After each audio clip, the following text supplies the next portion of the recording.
बाहानगा पांडवघाट बारुणी मेला 50,000 श्रद्धालु बुड़ पकाई पिंडदान कर बाहानगा ब्लॉक उपकूलवर्ती अंचल आरुहाबाड़ पंचायत रूपखंडे 2 दिन धरी पांडव घाट बारुणी मेला अनुष्ठित होईछि। समुद्र में 50,000 रु अधिक श्रद्धालु आज सकाळे बुड़ पकाई पर निजर पितृपुरुषों उद्देश्य पंडित मान द्वारा पिंडदान कर तिलतर्पण करते। मेला परिसर में पंचुपांडव मंदिर में श्रीकृष्ण और पंचु पांडव विग्रह को दर्शन कर निज निजर मनस्कामना जणाइथिले। सेहिभଳି विश्व शांति महायज्ञ श्रद्धालु माने पंडित सुधाकर त्रिपाठी प्रत्येक तत्वावधान में यज्ञ आहुति प्रदान करथिले।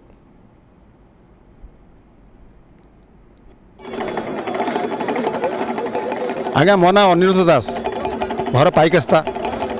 एटा बारुणी घाट एटा पांडव बारुणी घाट रूपखंड ये श्राद्ध देवार उद्देश्य आमर आगुरी पितृ पुरुष मैंने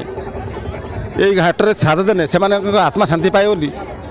मैंने पूरा पुरुष मैंने तेणु आम परंपरा भाया आसिक श्राद्ध दे प्रत्येक वर्ष। मिश्र आम घर है पाइकस्ता गोपालपुर पाइकस्ता मुझे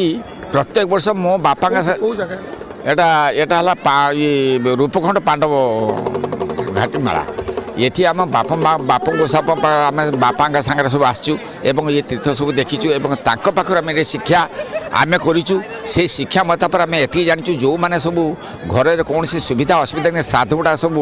बंद होता है ସେଇଟା ଆମର गोटे कथा प्रथा रही जे महाबारुणी दिन बा बारुणी जुग बुड़े आम आसिकी समस्ते से नदे जिनसा को यही जगार तर्पण तिल तर्पण करी आम मनर शांति लाभ करूँ एमाने से जोटा न पाई आज से पाई तृप्त।